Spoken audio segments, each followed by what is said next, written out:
ሰላምን ጥዕናን ንኩልኩም ተኸታተልተይ ይኹን እንዳበልኩ ናብ ናይ ልምዓንቲ መደበይ ከኣቱ ኣብ ናይ ልምዓንቲ መደበይ ከምቲ ልሙድ ንዓኹም ንተኸታተልተይ የምህር እዩ ኢለ ዝሓሰብክዎ መደብ ሒዘልኩም እመፅእ ኣለኹ። ናይ ልምዓንቲ መደበይ ዘልዕሎ ብጣዕሚ ኣገደስቲ ዝኾና ደቂ ኣንስትዮ ብፍቕሪ ዕብድ ንኽብላልኩም ዝጠቕሙ 10 ናይ ፍቕሪ ጥበባት ሒዘልኩም እመፅእ ኣለኹ። ብዝግባእ ሰሚዕኹም እንተተጠቒምኩምሉ ብሉፅ ጥቕሚ ከም ትረኽብሉ ብምትእምማን እዩ ነዚ መደብ ሒዘልኩም እመፅእ ዘለኹ። እስካብ ናይ መደበይ ፍጻመ ሓቢርኩም ንጽንሑ። ነዚ ቻነል ሓድሽቲ ዝኾንኩም ሰብስክራይብ ብምግባርን ነታ ናይ ደውል ምልክት ብምንካእን ዝተፈላለዩ ናይ ጾታዊ ርክብ ናይ ጥዕና ከምኡውን ናይ ሓዳርን ናይ ፍቕርን ህይወት ኢንፎርሜሽን ትረኽብሉ ቻነል ስድራ ንኽትኮኑ ብኽብሪ ንሓትት። መደብና ናብ ብዙሓት በፂሑ ብዙሓት ሰባት ትምህርቲ ንክወስድሉ ላይክ ጌርኩም ጀምርዎ። ስድራን ዝኾንኩምኒ እንዳመስገንኩ ናብ መደበይ ክምለስ። ደቂ ኣንስትዮ ብፍቕሪ ከዓብዳልካ ካብ ዝገብሩ ጠባያት እቲ ቀዳማይ ንሪኦ ማግኔት ኩን ዝብል ሓሳብ እዩ። ደቂ ተባዕትዮ ጽብቕቲ ጓል ኣንስተይቲ ክሪኡ እንተለዉ ሓደሓዲኦም ዝገብርዎ ይጠፍኦም እዩ። ሓደሓዲኦም ድማ ልክዕ ማግኔት ከም ዝሰሓቦ ሓፂን እንዳተሰሓቡ ናብተን ደቂ ኣንስትዮ ከይዶም ይጣበቑ እዮም። ምፍራሕ ምሕፋርን ከይድካ ልጥፍ ምባልን ድማ ኣድህቦአን ንኽትረኽቡ ዝሕግዙኹም ሜላታት ኣይኮኑን። የግዳስ ድሌተን ዘጥፍኡ ናይ ድኹማት ደቂ ተባዕትዮ ጠባያት እዮም። ስለ ዝኾነ ንስኻ ትስሓብ ሓፂን ዘይኮንካስ ስሒቡ ዘምፅእ ማግኔት ክትከውን ኣለካ። ኩሉ ወዲ ክሰናበድን ክዋፈርን እንተሎ ንስኻ ግና ፍትሕ ብዝበልካ ቁፅሪ ናይ ደቂ ኣንስትዮ ኣድህቦ ትስሕብ ኢኻ። ንሱ እንታይ ስለ ዝኾነ እዩ ከምዚ ዝዝናነ ዝብል ሕቶ ንኽለዓለለን ክትገብር ትኽእል ኢኻ። ናይዚ ሕቶ መልሲ ንምርካብ እውን ደቂ ኣንስትዮ ናባኻ ይመፃየን። ስለ ዝኾነ እቲ ቀዳማይ ጥበብ ማግኔት ምዃን እዩ። ኣብ መበል ካልኣይ ንሪኦ ጥበብ ድማ ብዙሕ ኣድህቦ ኣይትሃብ። ደቂ ኣንስትዮ ብዙሕ ኣድህቦ ካብ ዝህበን ወዲ ኣድህቦ ዘይህበን ወዲ እየን ዝፈትዋ። ኣብ ናይ ባዕልኻ ህይወትን ኣብ ናይ ባዕልኻ ዓለምን ሕጉስ ከም ዝኾንካ ንሳ ከደት መፀት ሓጓስካ ዘይቕንስ ወዲ ከም ዝኾንካ እንተሪኢኻያ ኣብ ናትካ ዓለም ክነብራ ዝደልያ ደቂ ኣንስትዮ ንኸዓብዳልካ ክትገብር ትኽእል ኢኻ። ኣብ መበል ሳልሳይ ንሪኦ ጥበብ ድማ ዝሕተትን ዘይሕተትን ፈሊኻ ምፍላጥ እዩ።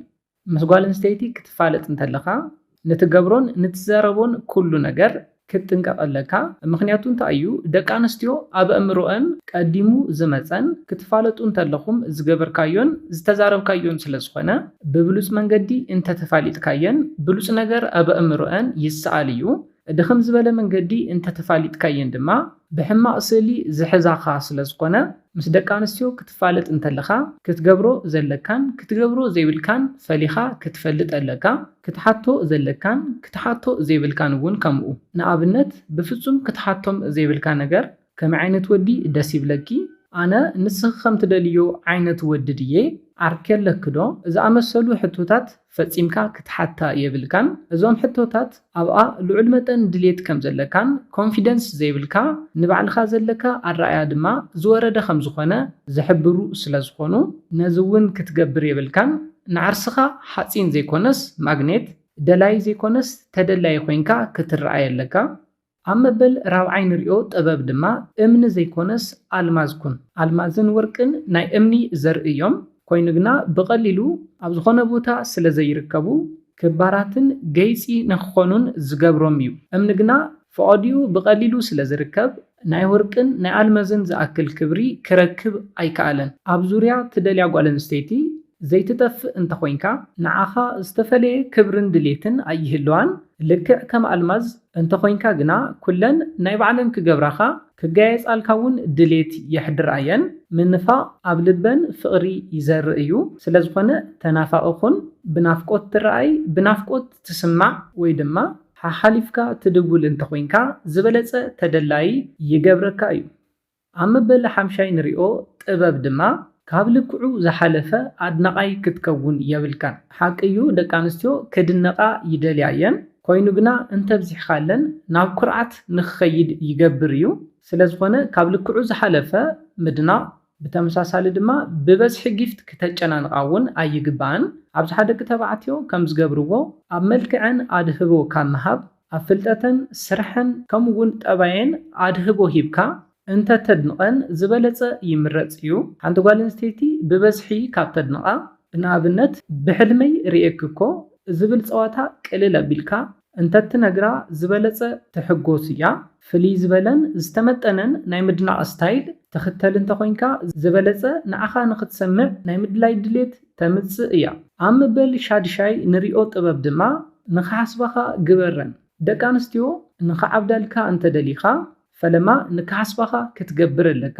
ኣብዝሓ ደቂ ተባዕትዮ ንኽሓስባና ካብ ምግባር ኣብ ሓሳብና ንዕአን ኣብ ምሽክርካር ንውሓጥ ኢና። እዚ ይኣክል እዩ ኢልካ ነዚ ሜላ ቀይሮ። ቀደም ኢለ ዝሓበርክወን ነጥብታት ብዝግባእ እንተተጠቒምካ ማግኔት ኮይንካ ንደቂ ኣንስትዮ ምስሓብ ክትጅምር ኢኻ። ሓደሓዲአን ድማ ክረኽባኻ ምሳኻ ግዜ ንምሕላፍ ብምድላይ ሻሂ ንስተ ሲኒማ ንእተው ዝኣመሰሉ ሕቶታት ክሓታኻ እንተለዋ ምኽንያት ኣቕሪብካ እቲ ናይ ፈለማ ሕቶአን ብትሕትና እንተነፂካዮ ሙሉእ ንሙሉእ ናብ ኣእምሮአን ተኣትው ኢኻ። ብተመሳሳሊ ድማ ኣብ ሓሳበን እውን ትመላለስ ኢኻ። ንዓኻ ንኽረኽባ ድማ ብዙሕ ፕላን ብምውፃእ ይፅመዳ እየን። ንኣብነት ድማ ደስ ምበለኒ ግና ሕዚ ዓርቢ ካሊእ መደብ ኣለኒ ወይ ድማ ደስ ዝብል ሓሳብ ነይሩ ግና ኣብዚ ሰሙን ወዲኤ ከርክቦ ዘለኒ ስራሕ ስለ ዘለኒ ኣይክእልን ዝብሉ ምኽንያታት ብምቕራብ ብደቂ ኣንስትዮ ተደላይነትካ ዝበለፀ ከተውስኽ ትኽእል ኢኻ። ኣብ መበል ሻውዓይ ንሪኦ ጥበብ ድማ መራፂ እምበር ተመራፂ ኣይትኹን። ደቂ ኣንስትዮ ንፍቕሪ ክደልያኻ እንተደሊኻ እቲ ዝተለመደ ናይ መራፅን ተመራፅን ኣተሓሳስባ ቀይርካ ክትመፅእ ኣለካ። ብዙሓት ደቂ ተባዕትዮ ብደቂ ኣንስትዮ ተመረፅቲ ክኾኑ ኣብ ዝጓየሉ ኣብዚ ዓለም ንስኻ ፍልይ ዝበለ መራፂ ናይ ምዃን ጠባይ ሒዝካ ኣብ ትመፀሉ ግዜ ካብቶም ካልኦት ደቂ ተባዕትዮ ፍልይ ክትብል ትኽእል ኢኻ። ንኣብነት ከም ቀልደም ሲልካ ካብተን ካልኦት ደቂ ኣንስትዮ ፍልይ ዘብለኪ ማራኺ ነገር እንታይ ኣለኪ ዝብል ሕቶ ኣብ ታሕታ ግዜ ናይ ንሕንሕ ስምዒት ንኽሓድራ ትገብር ኢኻ። ካብተን ካልኦት ደቂ ኣንስትዮ ፍልይ ኢለን ንኽምረፃ ፃዕሪ ይገብራ እየን። ኣብ መበል ሻምናይ ንሪኦ ጥበብ ድማ ክትረኽበን እንተለኻ ኣስሕቀን። ኣብዝሓ ግዜ ደቂ ተባዕትዮ ንደቂ ኣንስትዮ ናይ ምዕላል ዕድል ኣብ ንረኽበሉ ግዜ ማይ እስካብ ዝፀምአና ብዛዕባና ስለ ንዛረብ ይስልችወን እዩ። ስለዝኾነ ንኻልኣይ ግዜ ንኽረኽባና ድሌት ይትረፍ ክህልወን ክሓስባና እንተለዋ እውን ይድብረን እዩ። ስለዝኾነ ምስ ደቂ ኣንስትዮ ኣብ ትራኸበሉ ግዜ ብዛዕባኻ ነዊሕ ዘረባ ካብ ምዝራብ ሓደ ግዜ ኣስሕቃ። ደቂ ኣንስትዮ ናቹራሊ ንዘስሕቐን ወዲ ይማረኻ እየን። ከተስሕቐን እንተለኻ ናብ ልበንን ናብ ኣእምሮአንን ንምእታው ዝበለፀ መንገዲ እዩ። ስለዝኾነ ንተመሳሳሊ ሰሓቕን ፀወታን ኢለን ክረኽባኻ ይኽእላ እየን። ስለዝኾነ እዚ ጥበብ እንታይ እዩ? ክትረኽበን እንተለኻ ኣስሕቀን ዝብል እዩ።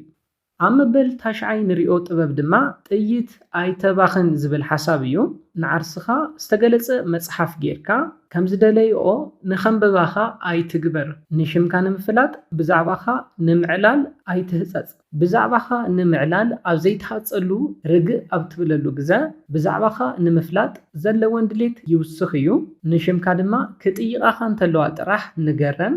ናብ ዲፕ ዕላል ክኣትዋ ኣብ ዝምኩራሉ ግዜ ሶሪ ሕዚ ክኸይድ ኣለኒ ሜይቢ ካሊእ መዓልቲ ክንራኸብ ኢና በለን። ሽዑ ናይ ምፍላጥ ድሌተን ክዕብደን እዩ ዝብል ምሽጥራውነትካ ድሌተን ንኽውስኽ ይገብሮ እዩ። ክልቲኦም ክድመሩ እንተለዉ ድማ ፍቕሪ ከስዕበለን ይኽእል እዩ። ስለዝኾነ ንዓርስኻ ምሽጥራዊ ጌርካ ንኽፈልጣኻ ዘህርፈን ወዲ ኮይንካ ቅረበን። ኣብ መበል 10 ናይ መወዳእታን ንሪኦ ጥበብ ድማ ይድለያኻ እምበር ኣይትድለየን። ኣብ ባዕልኻ ኢንቨስት ብምግባር ደቂ ኣንስትዮ ዝምነይኦ ዓይነት ናይ ባዕልኻ ዓለም ፍጠር። ንታሕጓስ ካብ ካልኦት ክረክብ ዝደሊ እንተይኮነስ ንኻልኦት ዝተርፍ ደስ ዝብል ዘህርፍ ሂወት ዘለዎ ሰብኣውነት ህነፅ። ሽዑ ንደቂ ኣንስትዮ ትደሊ ዘይኮንካስ ደቂ ኣንስትዮ ዝደልያኻ ተደላይ ሰብ ክትከውን ኢኻ። ነዚ ኢለ ናይ ሎማዓንቲ መደበይ ቅድሚ ምዝዛመይ እዘን 10 ጥበባት ክትጥቀሙለን ክሕብረልኩም ይደሊ። ነዘን ጥበባት እንተተጠቒምኩምለን ኣብ ዝሓፀረ ግዜ ካብ ደለይቲ ናብ ተደለይቲ ከም ትቕየሩ 100% ብምትእምማን እዩ። ነዚ ቻነል ሓደሽቲ ዝኾንኩም ሰብስክራይብ ብምግባርን ነታ ናይ ደውል ምልክት ብምንካእን ከተተባብዑናን ስድራ ክትኮኑናን ብኽብሪ ንሓትት። መደብና ናብ ብዙሓት በፂሑ ትምህርቲ ንክወስድሉ ላይክ ሼር ምግባርኩም ኣይትረስዑ። ሓሳብ ርእቶኹም ብኮሜንት ተብፅሑና። ብኻሊእ መደብ ብኻሊእ ሓሳብ እስካብ ንራኸብ ሰላምን ጥዕናን ንኹላትና ይቕኒየለይ።